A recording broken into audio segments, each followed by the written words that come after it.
Hello बच्चों, trending tutor में आपका बहुत बहुत स्वागत है। और हम यहाँ पे आपको तैयारी करा रहे हैं कि आपका जेई मेंस और नीट क्रैक हो सके, है ना। तो आज हमारे केमिस्ट्री क्लास 11th के लेक्चर में आपका स्वागत है। हेल्प करने वाला है जो बच्चे 2026 में भी अगर आप दे रहे हो, ठीक है, जो बच्चे उसमें भी देख रहे होंगे तो वो भी यहाँ से अपनी तैयारी कर सकते हैं, ठीक है। और जो बच्चे अभी 11th क्लास में हैं, आपको 2027 में देना है, तो उसके लिए आपकी तैयारी यहाँ पे होती रहेगी। तो चलिए, केमिकल बॉन्डिंग नया चैप्टर स्टार्ट कर रहे हैं, लेक्चर नंबर 1। और टेलीग्राम ज्वाइन करके रखना, वहाँ पे आपको बड़े अच्छे अच्छे से नोट्स ये मिल जाएंगे। तो और आप भी अपने नोट्स बना के रखना भाई, अपने हाथों से लिखी होगी चीज़ तो आपको ज़्यादा समझ आएगी। चलिए चैप्टर स्टार्ट करते हैं। Chemical bonding. तो केमिकल बॉन्ड बनाते क्यों हैं? कोई भी एटम है, ठीक है ना, वो कंबाइन ही क्यों कर रहे हैं, ठीक है। अच्छा, कंबाइन क्यों कर रहे हैं उसके बारे में अभी हम बात करते हैं। सबसे पहले मेरे को एक चीज़ बताओ कि अगर कहीं पे एनर्जी ज़्यादा है तो स्टेबिलिटी ज़्यादा होगी, या एनर्जी कम होने से स्टेबिलिटी ज़्यादा होगी? ठीक है, स्टेबिलिटी किस कंडीशन में ज़्यादा रहेगी? ठीक है, ऑप्शन नंबर ए और ऑप्शन नंबर बी। सबसे पहले हम स्टेबिलिटी के बारे में ही जान लेते हैं ना, स्टेबिलिटी कैसे रहती है। तो एनर्जी, देखो आपने अपना आंसर दे दिया होगा, जो भी है कमेंट करके आप लिख सकते हो, ए या बी रहेगा इसका। देखो, एनर्जी जब कम रहेगी तो आपकी स्टेबिलिटी क्या रहेगी? ज़्यादा रहेगी। अच्छा, ये तो ऑप्शन ही मैंने गलत दे दिए, स्टेबिलिटी ज़्यादा देखनी थी हमें।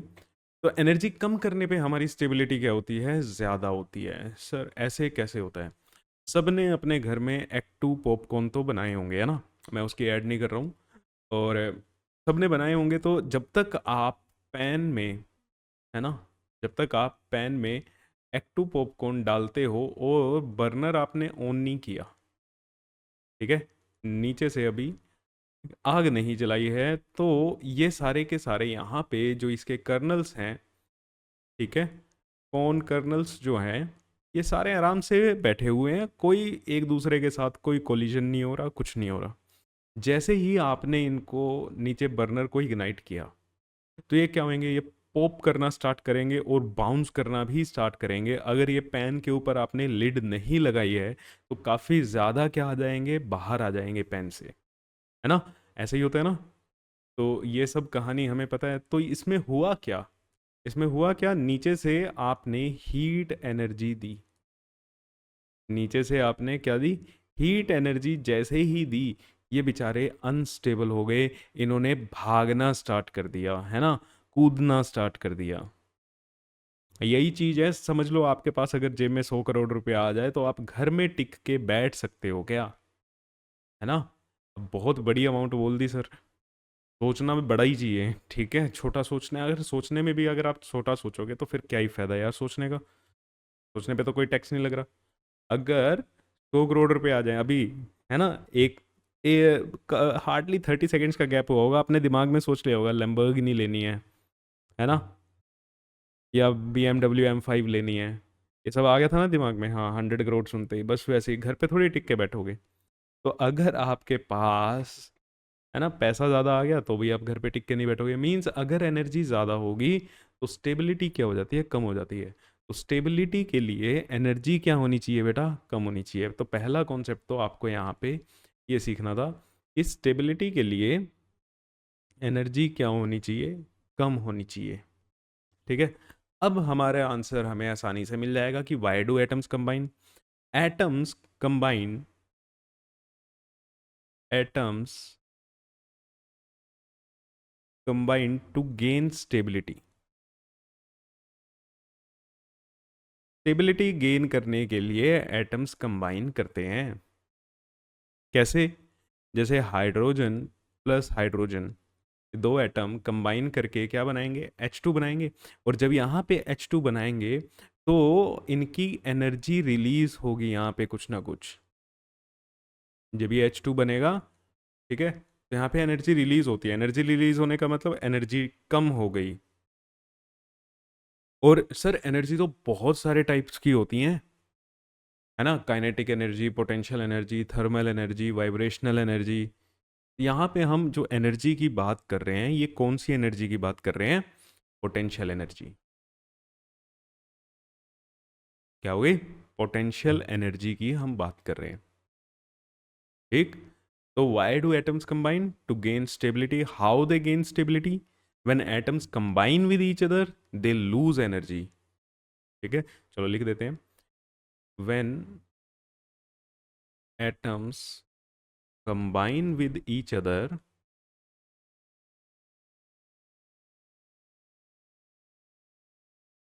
दे लूज एनर्जी। ठीक है, वो एनर्जी लूज करते हैं और स्टेबल हो जाते हैं। तो अब दिमाग में ये तो है नहीं कि भैया एनर्जी लूज करके ही क्यों स्टेबल होगा, क्योंकि वो डिस्कशन हम पहले ही कर चुके। ठीक है। या फिर आपने पढ़ा होगा कि to gain noble gas configuration, है ना, वो चीज़ भी आप लिखना चाहते हो तो उस चीज़ को भी लिख सकते हो। जैसे हमने यहाँ पे वाई डू एटम्स कंबाइन में अपना आंसर क्या दिया कि atoms combine to gain stability. आप इसको ऐसे भी कह सकते हो, atom combine to gain achieve noble gas configuration. ठीक है, नोबल गैस कन्फिग्रेशन को अचीव करने के लिए एटम्स एक दूसरे से कंबाइन करते हैं। ओके बच्चे, चलो नेक्स्ट स्लाइड पे मूव करते हैं। अब नेक्स्ट स्लाइड पे क्या है हमारा टॉपिक? Lewis dot structure. अब ये आपने पहले भी किया हुआ है ना, आपने पहले भी किया हुआ है। अब लुईस डॉट स्ट्रक्चर बनाते कैसे हैं? ठीक है, लुईस डॉट स्ट्रक्चर बनाते कैसे हैं?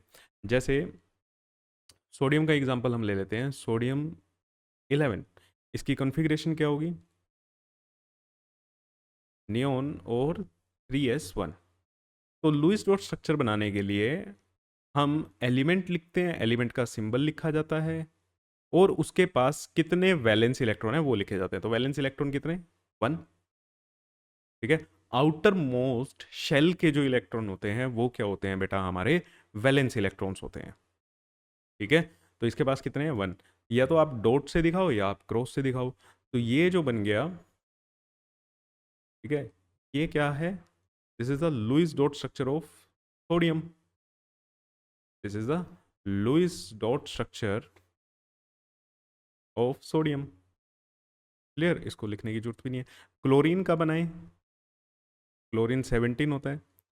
Neon 3s2 3p5। Outer most shell third, कितने वैलेंस इलेक्ट्रॉन? चलो यहाँ पे मैं वैलेंस इलेक्ट्रॉन भी लिख देता हूँ। वैलेंस इलेक्ट्रॉन क्या होते हैं? कितने हैं यहाँ पे? 7 होते हैं। 7 है, होते क्या हैं? Electrons in outer most shell.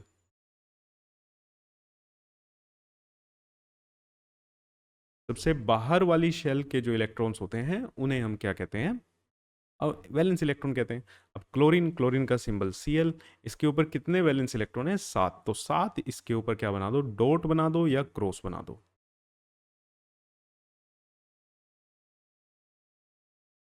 ठीक है, तो ये चीज़ें आपको आती हैं। 10th क्लास में आपने पढ़ी हुई हैं, 9th क्लास में, 10th क्लास में आपने पढ़ी हैं ये सब चीज़ें। थोड़ा सा रिवीजन कर रहे हैं। अच्छा, अगर हम बात करें O2 माइनस का, अगर हमें बनाना है तो, ठीक है, O2 माइनस की अगर हमें बनानी है तो हम कैसे बनाएंगे? देखो, अगर ये ऑक्सीजन होता तो इसकी कन्फिग्रेशन क्या आती? 1s2 2s2 2p4, यही आती ना। लेकिन अब इसने 2 माइनस क्या बता रहा है? This shows 2 electrons are gained by oxygen। Oxygen ने 2 इलेक्ट्रॉन को गेन किया है। ठीक है, तो अब अगर इसने 2 इलेक्ट्रॉन को गेन किया है तो आउटर मोस्ट शेल में ही इलेक्ट्रॉन आएगा। तो इसकी कन्फिग्रेशन क्या हो जाएगी? 1s2 2s2 2p6। क्या हो जाएगी? 2p6। तो आउटर मोस्ट शेल कौन सी है? सेकेंड है। कितने इलेक्ट्रॉन हैं? 2 और 6 8। तो वैलेंस इलेक्ट्रॉन कितने हो गए? 8। वैलेंस इलेक्ट्रॉन कितने हो गए? 8। तो O टू माइनस, अब यहाँ पे टू माइनस ही लिखोगे, अदरवाइज ओ लिखोगे तो फिर आप 8 इलेक्ट्रॉन बना रहे हो ऑक्सीजन के, तो वो गलत हो जाएगा। तो ये हो गया Lewis dot structure, Lewis dot structure of O2 minus.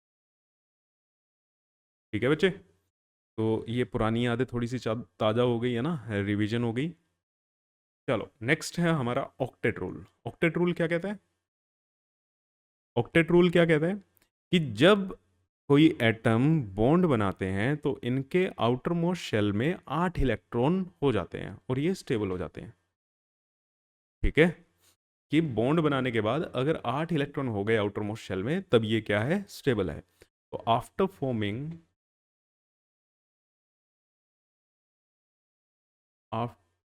Forming bonds, if atom has 8 electrons in its outermost shell, in its outermost shell, then it is stable. Okay?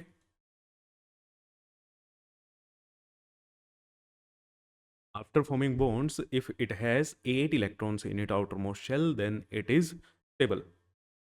ठीक है, जैसे क्लोरीन का अभी हमने बनाया था, क्लोरीन कितने थे, 7 थे, और एक और क्लोरीन का एटम ले लें, दोनों पे डॉट, कोई बात नहीं, चलो। तो यहाँ पे ये क्या हो गया, शेयर हुआ। अब शेयर हुआ तो अगर हम इसके काउंट करते हैं तो कितने बने, एक, चलो इसको ऐसे मार्क नहीं करते, एक, दो, तीन, चार, पाँच, छः, सात और आठ। अब इसके पास कितने इलेक्ट्रॉन्स हो गए, आउटर मोस्ट शेल में 8 इलेक्ट्रॉन हो गए, तो ये क्या हो गया, स्टेबल हो गया। ऐसे ही अगर हम दूसरे क्लोरीन की बात करें तो इसके भी 8 इलेक्ट्रॉन्स हो गए, एक, दो, तीन, चार, पाँच, छः, सात और आठ। 8 इलेक्ट्रॉन्स हो गए, तो ये भी क्या हो गया, स्टेबल हो गया। ठीक है, तो ये था ऑक्टेट रूल। ये कहता है कि भैया अगर 8 इलेक्ट्रॉन आपके हो जाते हैं तो क्या हो जाएगा, स्टेबल हो जाएगा। ठीक है, क्लियर है। अब इसकी कुछ ना कुछ लिमिटेशंस है। अभी भागना मत इस लेक्चर में, ये लेक्चर पहला लेक्चर है। अभी आपको लग रहा होगा कि ये तो बिल्कुल बच्चों वाली चीज़ें करा रहे हैं, यहीं से चैप्टर उठना स्टार्ट हो जाएगा। क्लियर, कभी ये समझो कि आज के लेक्चर में तो कुछ नहीं हो रहा, इंट्रोडक्शन है, ये सब चीज़ें तो हमें पता है।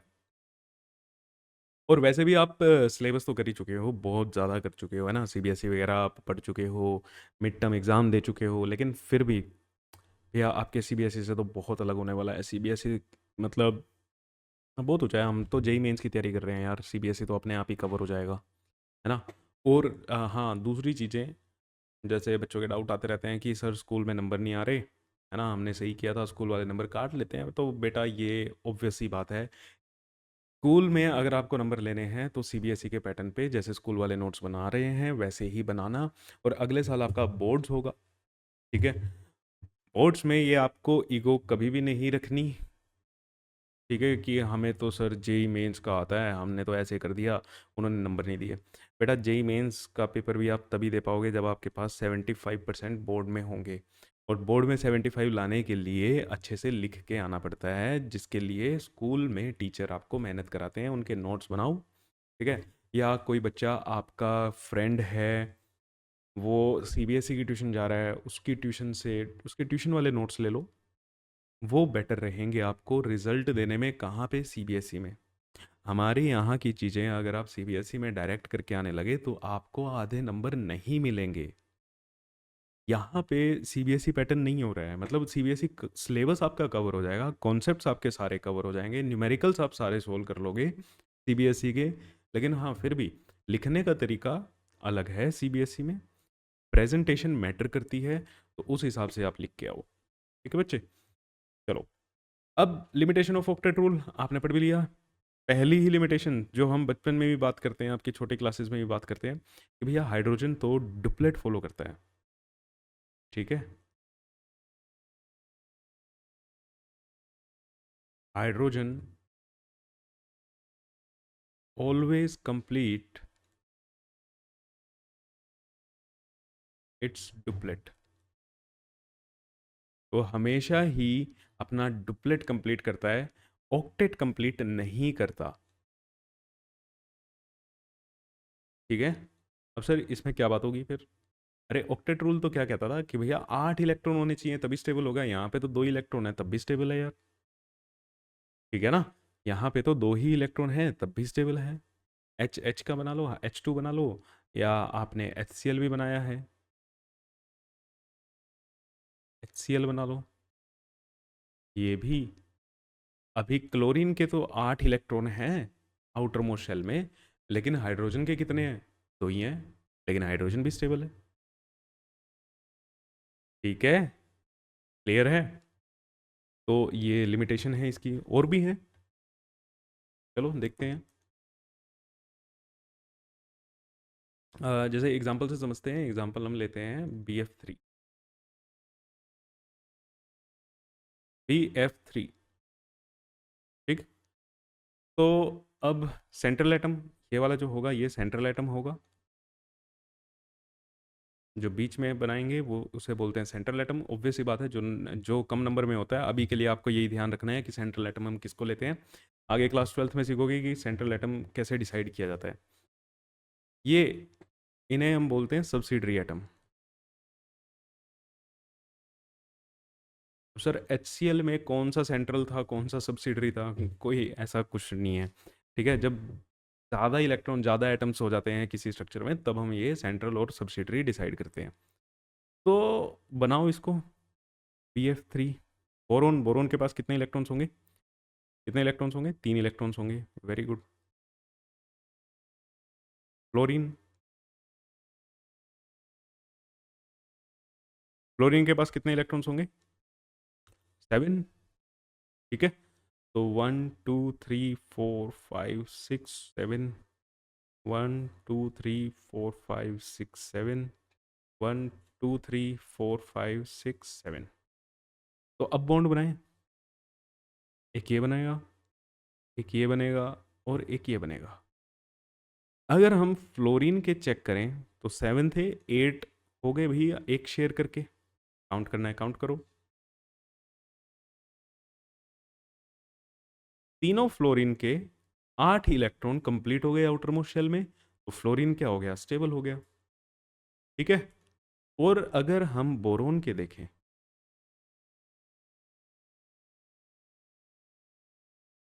काउंट करो इसके, 1 2 3 4 5 6। बोरोन के तो नहीं हुए ना 8 इलेक्ट्रॉन, बोरोन के नहीं हुए 8 इलेक्ट्रॉन, तो ऑक्टेट रूल के अकॉर्डिंग तो इसको स्टेबल नहीं होना चाहिए। बट BF3 जो है, BF3 तो स्टेबल है। BF3 तो क्या है बेटा? स्टेबल है। तो boron has 6 electron after sharing, but still it is a stable compound. BF3 एक स्टेबल कंपाउंड है। तो ऐसे कंपाउंड्स, अब यहाँ पे देखो ऑक्टेट रूल फॉलो नहीं हो रहा, तो इन कंपाउंड्स को जिसमें ऑक्टेट कंप्लीट ना हो, ठीक है, इनकम्प्लीट ऑक्टेट हो, और इनकम्प्लीट ऑक्टेट में भी लेस देन 8 है, लिखते हैं इसको, इनकम्प्लीट ऑक्टेट, उसमें भी लेस देन 8 इलेक्ट्रॉन, तो ऐसे कंपाउंड्स को हम बोलते हैं बेटा हाइपोवेलेंट कंपाउंड। हाइपोवेलेंट कंपाउंड्स, ऐसे कंपाउंड्स जिनमें ऑक्टेट कंप्लीट नहीं है, और ऑक्टेट कंप्लीट ना होने का मतलब है कि लेस देन है, ज़्यादा भी हो सकता है। चलो इसको वैसे लिखने की सेंस नहीं बनती, लेस देन 8 इलेक्ट्रॉन्स, फिर भी हमने लिख दिया है। तो ऐसे कंपाउंड्स को हम क्या कहते हैं? हाइपोवेलेंट कंपाउंड्स कहते हैं। ठीक है। ऐसे ही सर 6 यहाँ से 8 से ज़्यादा भी हो सकते हैं, बिल्कुल हो सकते हैं, बिल्कुल हो सकते हैं बच्चे। अब यही तो ऑक्टेट रूल की क्या बन रही है, लिमिटेशंस बन रही हैं कि अगर हम PCl5 का एग्जांपल लो तो फॉस्फोरस P हमारा क्या होगा यहाँ पे, सेंट्रल एटम। ठीक है, इसकी वैलेंसी कितनी होती है, 5। यहाँ पे क्लोरीन,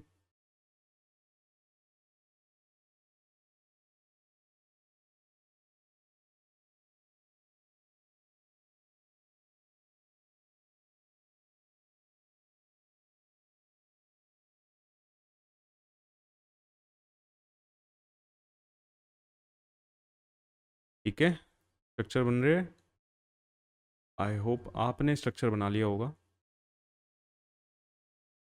चलो जी, बॉन्ड बना देते हैं। एक ये, 3, 4 और ये 5।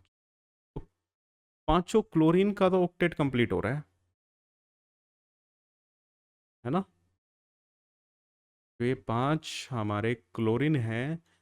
तो सबसे सबसे पहले सब्सिडरी एटम का ही देखा जाता है, ये चीज़ भी ध्यान रखना। सबसे पहले सब्सिडरी एटम का ही देखा जाता है।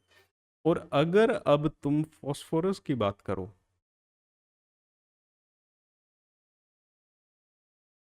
फॉस्फोरस का देखो, 1, 2, 3, 4, 5, 6, 7, 8, 9, 10। 8 इलेक्ट्रॉन होने चाहिए था ना, कितने हैं, 10 हैं। भैया स्टेबिलिटी तो कब आएगी, जब आउटर मोस्ट, ऑक्टेट रूल के अकॉर्डिंग जब आउटर मोस्ट शेल में आपके 8 इलेक्ट्रॉन्स होंगे। लेकिन यहाँ पे कितने हैं, phosphorus has 10 electrons after sharing। और ये वैलेंस शेल की ही बात हो रही है, ठीक है, वैलेंस शेल में ही बात हो रही है। तो इसके पास तो 10 इलेक्ट्रॉन्स हैं। तो ऑक्टेट रूल के अकॉर्डिंग तो ये तो स्टेबल नहीं होना चाहिए, स्टेबल नहीं है। लेकिन रियलिटी में तो ये स्टेबल है। PCl5 एक स्टेबल कंपाउंड है। ठीक है, तो ऐसे कंपाउंड्स जिनमें मतलब 8 से ज़्यादा इलेक्ट्रॉन्स हो जाए वैलेंस शेल में, तो उन्हें हम कहते हैं हाइपर वैलेंट। उन्हें हम क्या कहते हैं, हाइपर वैलेंट कंपाउंड। ठीक है, ठीक है, तो यहाँ पे आपका ऑक्टेट रूल फॉलो नहीं हो रहा है। और भी है, ठीक है, धीरे धीरे हम उस पर बात करेंगे कि कहीं कहीं जगह पे 3 3 इलेक्ट्रॉन से भी हमारा बॉन्ड बनता है। ठीक है, तो आगे जैसे जैसे मूव करेंगे अ, इस चैप्टर में, वैसे वैसे हम पढ़ते जाएंगे। तो यहीं पे ना एक कॉन्सेप्ट आया था कि सडगन्स कॉन्सेप्ट ऑफ सिंगलेट लिंकेज। अब ये क्या कहता है, ये कहता है कि जो हाइपरवेलेंट कंपाउंड होते हैं ना, उनमें ऑक्टेट रूल फॉलो होता है। ठीक है, कि in case of hypervalent compounds, in case of hypervalent compound, octet rule is not violated। octet rule is not violated। ठीक है, कि octet rule वायलेट नहीं हुआ है। कैसे, है ना, इनसे पूछा है कि कैसे नहीं हुआ। तो इन्होंने क्या कहा कि कोवलेंट बॉन्ड एक ही इलेक्ट्रॉन की शेयरिंग से बन सकते हैं। अरे, ये क्या बात हुई, मतलब हमें तो ये पता है ना कि दो इलेक्ट्रॉन, एक एटम ने अपना एक इलेक्ट्रॉन दिया, दूसरे एटम ने दूसरा एक इलेक्ट्रॉन दिया, दो इलेक्ट्रॉन जब आपस में शेयर होते हैं तब यहां पे एक कोवेलेंट बॉन्ड बनता है ना। ये भाई साहब क्या कह रहे थे, ये क्या कह रहे थे, एक सिंगल इलेक्ट्रॉन से, एक सिंगल इलेक्ट्रॉन से कोवेलेंट बॉन्ड बन जाएगा। सिंगल इलेक्ट्रॉन शेयर होने से कोवेलेंट बॉन्ड बन जाएगा। दूसरे एटम को शेयरिंग करने की ज़रूरत नहीं है, अपने इलेक्ट्रॉन देने की ज़रूरत नहीं है। तो इसको उन्होंने क्या नाम दिया था, सिंगलेट लिंकेज। कि एक इलेक्ट्रॉन शेयर करने से जो बॉन्ड बना, तो इन्होंने क्या नाम दे दिया था, सिंगलेट लिंकेज। ठीक है, क्लियर, ये क्या है, covalent bond can be formed covalent bond can be formed by single electron only. सिर्फ एक इलेक्ट्रॉन से भी कोवेलेंट बॉन्ड बन सकता है। तो इनसे जब पूछा गया कि यहाँ पे क्या दिक्कत हो रही है, इसको स्ट्रक्चर को अगर हम कॉपी करें और यहीं पे स्टडी करें कि एक्सप्लेन करो कि यहाँ पे ऑक्टेट रूल कैसे वायलेट नहीं हो रहा है ना, यहाँ पे ऑक्टेट रूल कैसे वायलेट नहीं हो रहा। तो एक सेकेंड जस्ट, हाँ जी, चलो भाई। तो इन्होंने क्या बताया कि ठीक है, ये जो आपने दो बॉन्ड बनाए हैं ना, ये वाले, इसमें क्लोरीन अपना एटम शेयर नहीं कर रहा। ठीक है, क्लोरीन के तो ये रेजिप यहीं पे है, क्लोरीन के तो यहाँ पे ही है। हो क्या रहा है, यहाँ से फॉस्फोरस अपना एक इलेक्ट्रॉन दे रहा है, यहाँ से मतलब इस वाली पोजीशन से बना दिया मैंने, आप कहीं और पे बना लेना। और सॉरी, इसको शो कैसे करते हैं, एक सिंगल एरो से ऐसे। ठीक है, तो शो करने का तरीका है ऐसे, सिंगलेट लिंकेज को। तो इन्होंने कहा ये देखो यहाँ पे ये दो सिंगलेट लिंकेज हैं।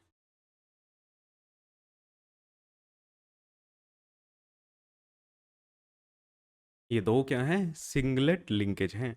अब देखो फॉस्फोरस के 1 2 3 4 5 6 7 और 8, फॉस्फोरस ने क्लोरीन से इलेक्ट्रॉन लिए ही नहीं है। ठीक है ना, तो फॉस्फोरस का यहाँ पे ऑक्टेट कंप्लीट हो गया। ऑब्वियस सी बात है ये चीज़ गलत है, लेकिन जो चीज़ उन्होंने बताई वो हमें पढ़नी तो पड़ेगी। आज के टाइम पे हमें पता है कि ऐसा कुछ नहीं होता है, ठीक है, सिंगलेट लिंकेज वगैरह नहीं है। लेकिन उन्होंने बताया था एक कॉन्सेप्ट, तो हमने पढ़ा भाई। ठीक है, क्यों पढ़ा सर, क्योंकि कई बार क्वेश्चन पूछ लेते हैं कि बताओ कितनी सिंगलेट लिंकेज बनेगी, number of singlet linkage.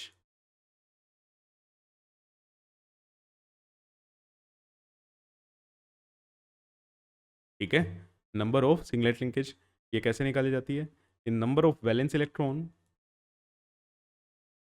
Number of valence electron minus number of bonds required to complete octet. Octet complete करने के लिए कितने बॉन्ड बनाने की ज़रूरत है।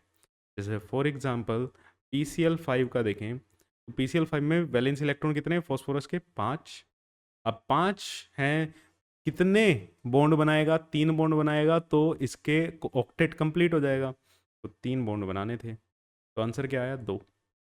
तो 2 सिंगलेट लिंकेज इसकी आएंगी कि भैया इसमें 2 सिंगलेट लिंकेज बनेंगी। ठीक है, इसमें कितनी सिंगलेट लिंकेज बनेगी, 2, और ऊपर देखो 2 ही बनाई हैं, ऊपर देखो 2 ही बनाई हैं। दूसरा एग्जाम्पल ले लो,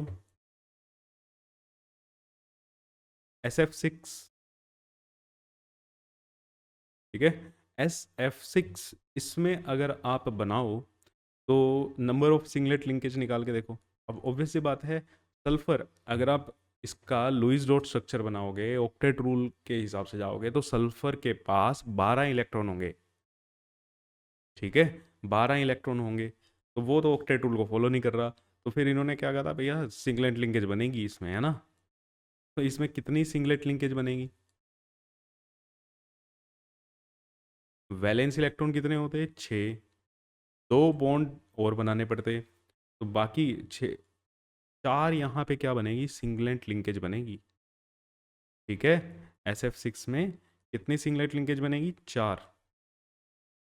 तो ऐसे आपको निकालना आ सकता है अगर आप लुईस डॉट स्ट्रक्चर के हिसाब से इसको बनाओगे। ठीक है, शेयरिंग के बाद सल्फर के पास बेटा 12 इलेक्ट्रॉन होंगे। कितने इलेक्ट्रॉन होंगे, 12 इलेक्ट्रॉन होंगे। बना के देखना, और आपने बनाया भी होगा पहले। ठीक है, क्लियर है, चलो चले नेक्स्ट। अब सिंगलेट लिंकेज हम यहाँ पे निकाल सकते हैं। चलो, नेक्स्ट है हमारा ionic bond.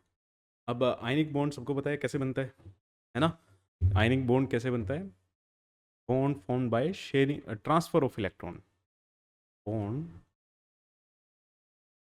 Formed by transfer of electron, electron के कंप्लीट ट्रांसफर से, ठीक है? Transfer of electron from one atom to another, from one atom to another. इससे जो बॉन्ड बनता है वो आयनिक बॉन्ड होता है। एग्जाम्पल NaCl, है ना? NaCl से ही हमने बॉन्ड बनाना सीखा था, आयनिक बॉन्ड, क्लास 10th में। Very good. अब बॉन्ड एक साइकिल होता है हमारे पास जिससे आयनिक बॉन्ड को एक्सप्लेन किया जाता है, मतलब एक प्रोसेस है जिससे आयनिक बॉन्ड को एक्सप्लेन किया जाता है। Formation of ionic bond, ionic bond की फॉर्मेशन जो है इज एक्सप्लेन्ड बाय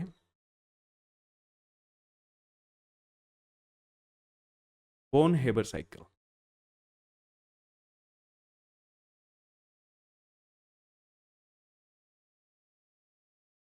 ठीक है, ionic bond formation is explained by Born Haber cycle, और आज हमें बॉन हेबर साइकिल ही कंप्लीट करना है।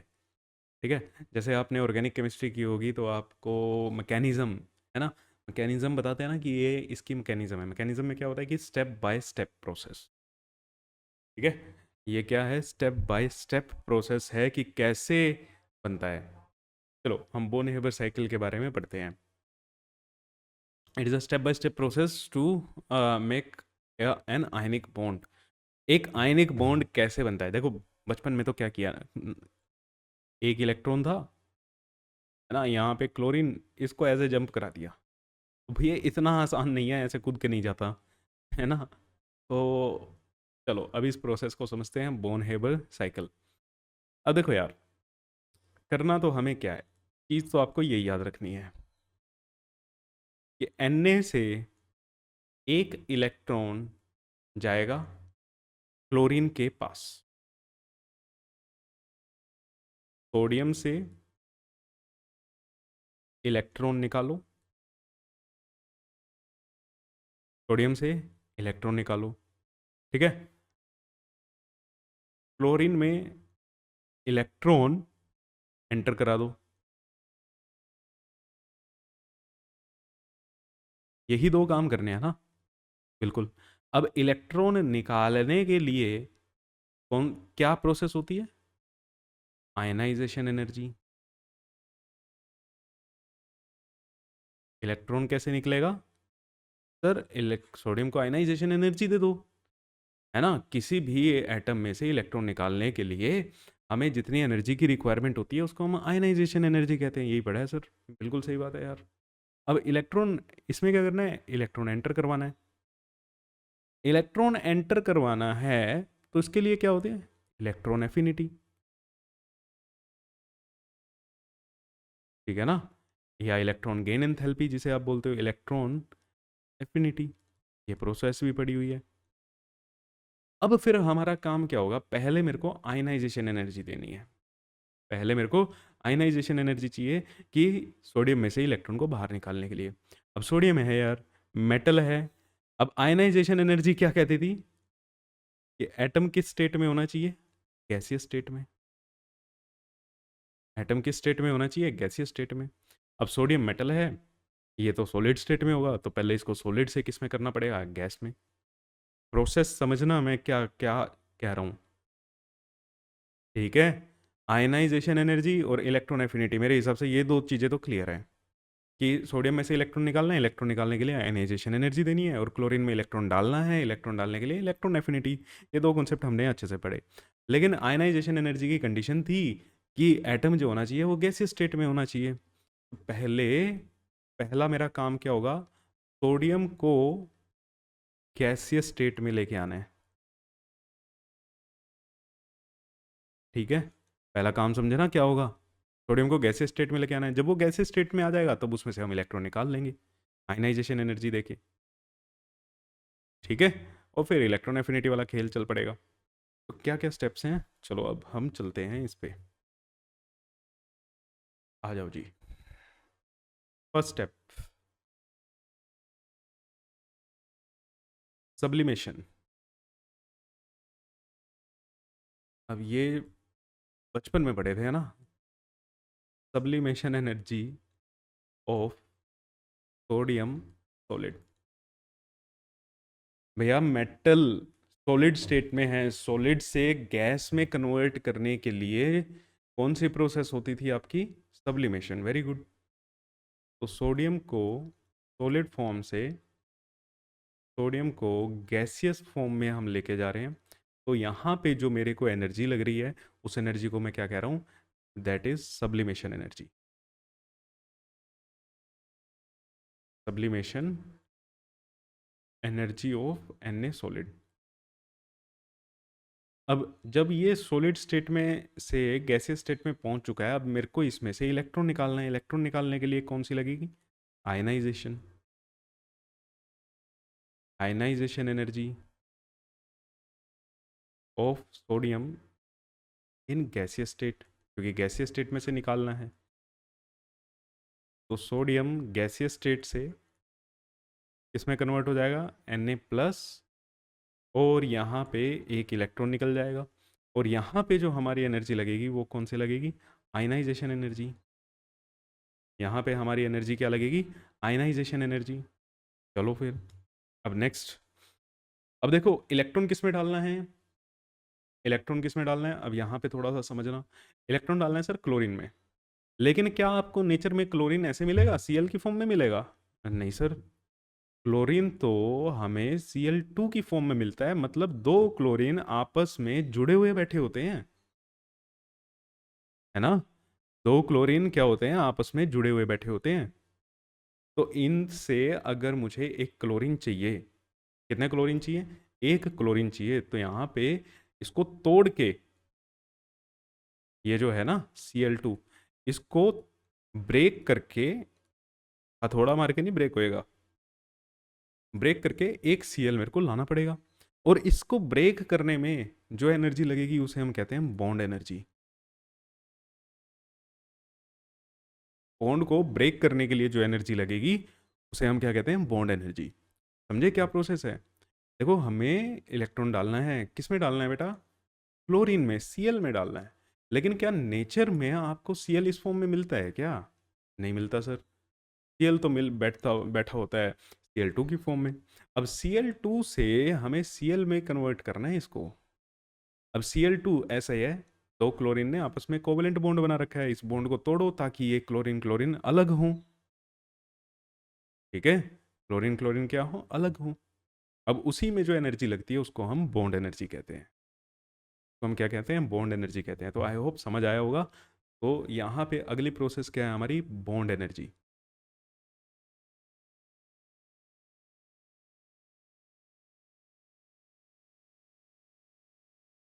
Bond energy of Cl2। Chlorine को तोड़ो, ठीक है, Cl2 से क्या बनाओ? क्लोरीन बनाओ। यहाँ पे कितनी एनर्जी लगी? Bond energy.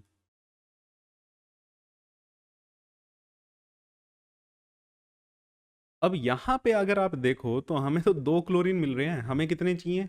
एक ही चाहिए। तो मैं इतनी एनर्जी क्यों दे रहा हूँ? समझ आई बात? तो मैं इसको इतनी एनर्जी क्यों दे रहा हूँ? मेरे को तो आधी दे दो भाई, है ना? हाफ Cl2 से मेरा क्या बन जाएगा? Cl बन जाएगा। तो इसको हम क्या कहेंगे? Half bond energy. ये चीज़ जो मैंने लिखी है वो चीज़ समझ आई है? देखो मैं दोबारा एक्सप्लेन कर रहा हूँ। Cl2 से Cl बनाओगे, दो क्लोरीन आपको मिलेंगे, लेकिन हमें तो एक ही चाहिए। NaCl में से NaCl बनाने के लिए एक सोडियम और एक क्लोरीन चाहिए। यहाँ पे आपको दो दो मिल रहे हैं, तो इतना खर्चा क्यों कर रहे हो? इतनी ज़्यादा एनर्जी क्यों दे रहे हो? है ना? कम दे दो भाई, हाफ दे दो। हाफ से एक मिल जाएगा। इसीलिए एक बुक्स में आपको यहाँ पे लिखा मिलेगा कि half bond energy of Cl2। क्या लिखा मिलेगा? Half bond energy of Cl2। तो अभी तक हमने क्या काम किया? अभी हमारे पास सोडियम सॉलिड से हमने उसको सोडियम गैसियस में कन्वर्ट कर दिया। सोडियम गैसियस से हमने इलेक्ट्रॉन भी निकाल लिया। अब हमारे पास इलेक्ट्रॉन तैयार है। ठीक है, इलेक्ट्रॉन हमने निकाल लिया। इलेक्ट्रॉन तैयार है क्लोरीन में जाने के लिए, और अभी हमने क्लोरीन भी तैयार कर लिया। अब इस इलेक्ट्रॉन को हमें क्लोरीन में भेजना है। क्लोरीन में भेजने के लिए यहाँ पे कौन सी एनर्जी लगेगी?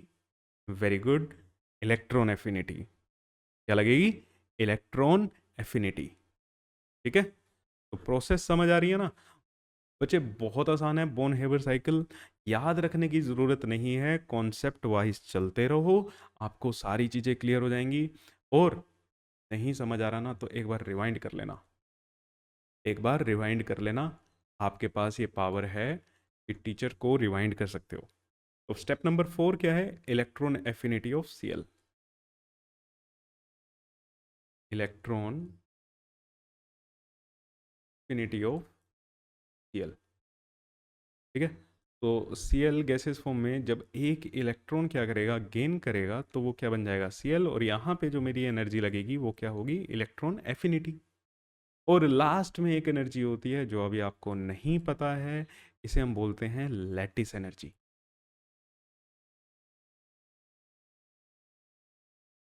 इसे हम क्या बोलते हैं? Lattice energy. अभी हमारे पास देखो क्या चीज़ तैयार हुई है बेटा, Na+ मेरे पास तैयार हो गया। मैंने सोडियम में से एक इलेक्ट्रॉन निकाल लिया, तो मेरे पास क्या तैयार हो गया? Na+। क्लोरीन में एक इलेक्ट्रॉन मैंने डाल दिया है, Cl- भी मेरे पास तैयार हो चुका है। ठीक है, Cl- भी मेरे पास क्या हो चुका है? तैयार हो चुका है।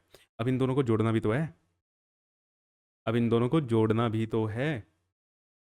ठीक है, उसके लिए जो एनर्जी होती है वो हम क्या कहते हैं? उसको लैटिस एनर्जी कहते हैं। वैसे लैटिस एनर्जी आपने पढ़ा भी है, क्या होता है कि एक मोल आयनिक कंपाउंड को उसके आयंस में ब्रेक करने के लिए जितनी एनर्जी चाहिए, जितनी एनर्जी चाहिए, यहां पे आपको एनर्जी देनी पड़ेगी, यहां पे आपको एनर्जी देनी पड़ेगी। एनर्जी देनी पड़ेगी, आयंस में ब्रेक हो जाएगा, उतनी एनर्जी क्या होती है? लैटिस एनर्जी होती है। अब इसका उल्टा करना, एनर्जी तो स्केलर है ना भाई।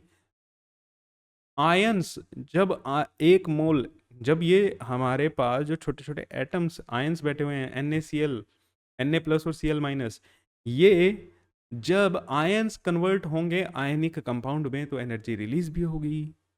एनर्जी क्या होगी? रिलीज भी होगी। तो उसमें ठीक है, ये एनर्जी आपको मिल रही है, ये क्या हो रही है? एनर्जी आपको मिल रही है। ये होती है लैटिस एनर्जी। लैटिस एनर्जी मैं लिख देता हूँ, लैटिस एनर्जी होती क्या है। ठीक है, आगे पढ़ेंगे फिर इसको डिटेल में, लैटिस एनर्जी, हाइड्रेशन एनर्जी, ये सब पढ़ेंगे नेक्स्ट लेक्चर में। तो पहले मैं उसको लिख देता हूँ, अपना कंपाउंड बना लेते हैं। Na+ आ गया था हमारे पास, और Cl- भी आ गया था।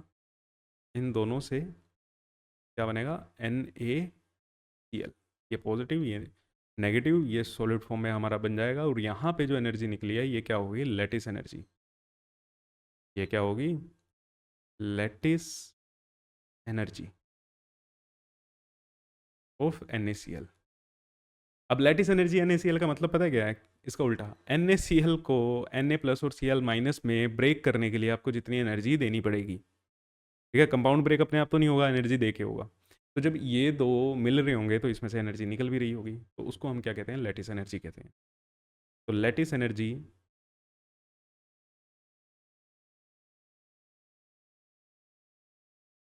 लैटिस एनर्जी क्या होती है? Amount of energy required, amount of energy required to convert 1 mole of ionic compound, 1 mole of ionic compound into its ions,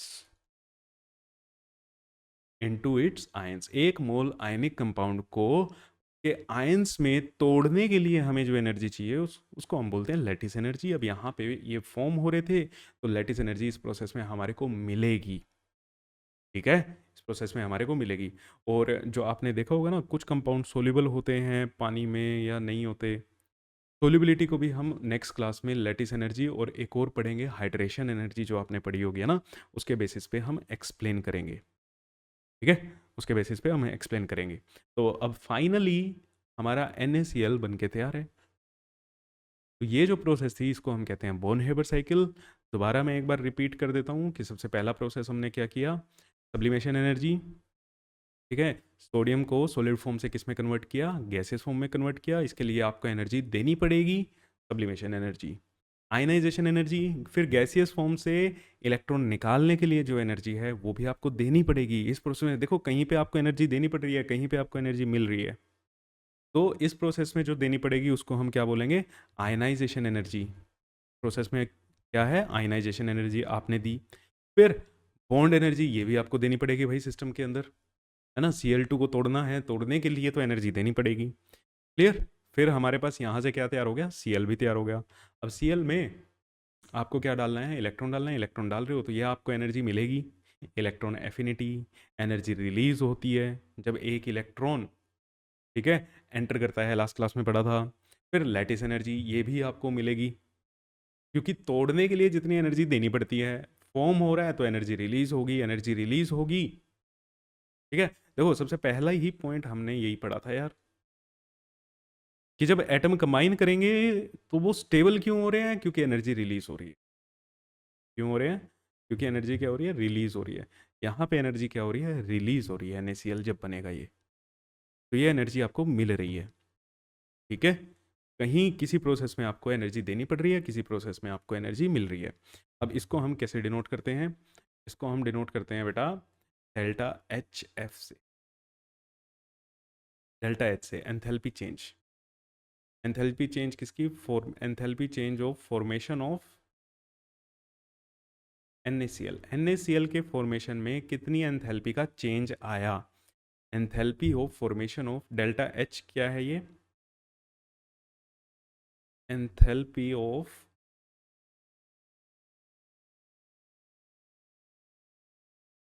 formation of NaCl। NaCl के बनने में कितनी एनर्जी चेंज हुई है। ठीक है, तो हम कैसे डिफाइन करेंगे, टोटल एनर्जी चेंज व्हेन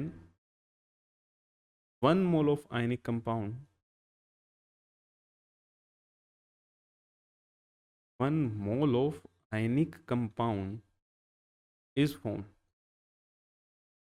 जब 1 मोल आयनिक कंपाउंड बनता है उसके दौरान कितनी एनर्जी का हमारा चेंज आता है। देखो कहीं पे अभी मैं बता रहा था ना जब रिवीजन दी बोन हेबर साइकिल की, कहीं पे आपको एनर्जी देनी पड़ रही है, कहीं से आपको एनर्जी मिल रही है। तो टोटल जो चेंज होगा, ठीक है, कितनी आपने एनर्जी दी, कितनी आपको एनर्जी मिली, मतलब कितने आपने पैसे किसी को दिए और कहीं से आपके पास कितने पैसे आए, जो नेट आपके पास बचेगा उसे हम क्या कहते हैं, enthalpy of formation of NaCl। Enthalpy of formation of NaCl।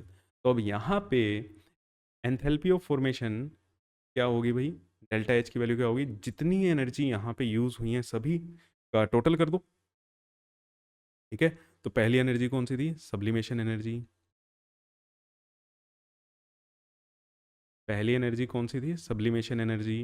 दूसरी एनर्जी कौन सी थी, आयनाइजेशन एनर्जी। तीसरी बॉन्ड एनर्जी। तीसरी क्या थी, बॉन्ड एनर्जी। फिर क्या हुआ था, इलेक्ट्रॉन डाला था तो इलेक्ट्रॉन एफिनिटी। फिर लास्ट में लैटिस एनर्जी।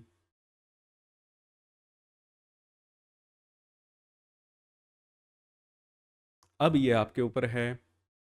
ठीक है, साइन कैसा रखना चाहते हो भैया, दोनों का साइन सेम तो नहीं रख सकते, कहीं पे आपको एनर्जी मिल रही है, कहीं पे आपको एनर्जी देनी पड़ रही है।